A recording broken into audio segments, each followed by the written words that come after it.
Trump का संदेश बेहद साफ है कि अमेरिका की सबसे बड़ी शर्त ईरान के परमाणु कार्यक्रम से जुड़ी है।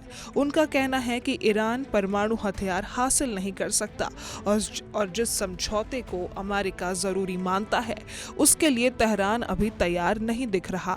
यानी बातचीत चलने के बावजूद दोनों पक्ष उस बिंदु तक नहीं पहुंच पाए हैं जहां एक स्थायी समझौता हो सके। ऊपर से जून में तय की गई 60 दिन की बातचीत की समय सीमा भी खत्म हो चुकी है, जिससे अब आगे का रास्ता और मुश्किल दिखाई दे रहा है। व्यू 2। लेकिन इस पूरे विवाद में सिर्फ न्यूक्लियर प्रोग्राम ही मुद्दा नहीं है। असली पेच स्ट्रेट ऑफ होर्मुज़ को लेकर भी है।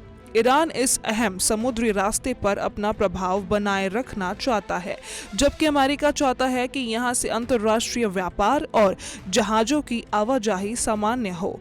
यही वजह है कि परमाणु समझौते की बातचीत और होर्मुज़ का सवाल एक दूसरे से जुड़ गए हैं। अमेरिका के लिए ईरान का परमाणु कार्यक्रम सुरक्षा का सवाल है, तो होर्मुज़ दुनिया की ऊर्जा सप्लाई और समुद्री व्यापार का सवाल बन चुका है। ट्रंप का गुस्सा अब सिर्फ ईरान तक सीमित नहीं दिख रहा।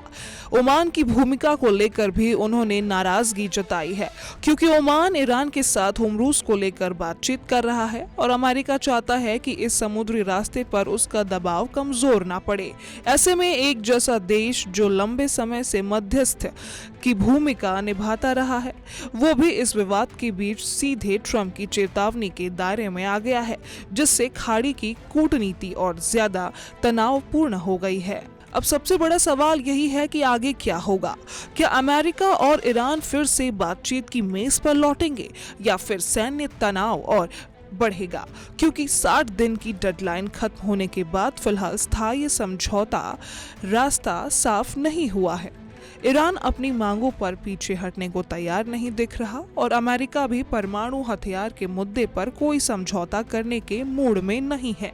ऐसे में दोनों देशों के बीच अगला कदम बेहद अहम होगा। इस टकराव का आर्थिक असर भी सामने आने लगा है। होर्मुज़ में जहाजों की आवाजाही प्रभावित होने और युद्ध खत्म होने की उम्मीद कमजोर पड़ने के बीच तेल की कीमतों में तेजी देखी गई है।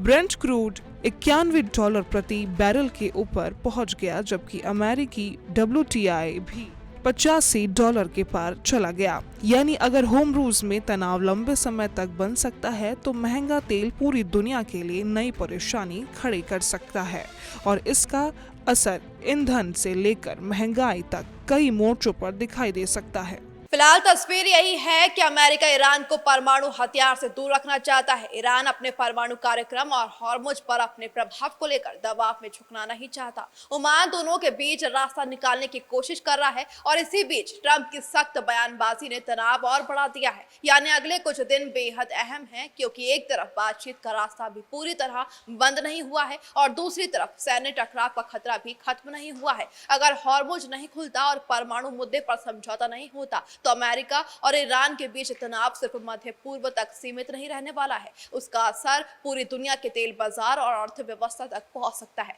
कैमरामैन प्रेम के साथ मैं रिया तोमर, TV 100।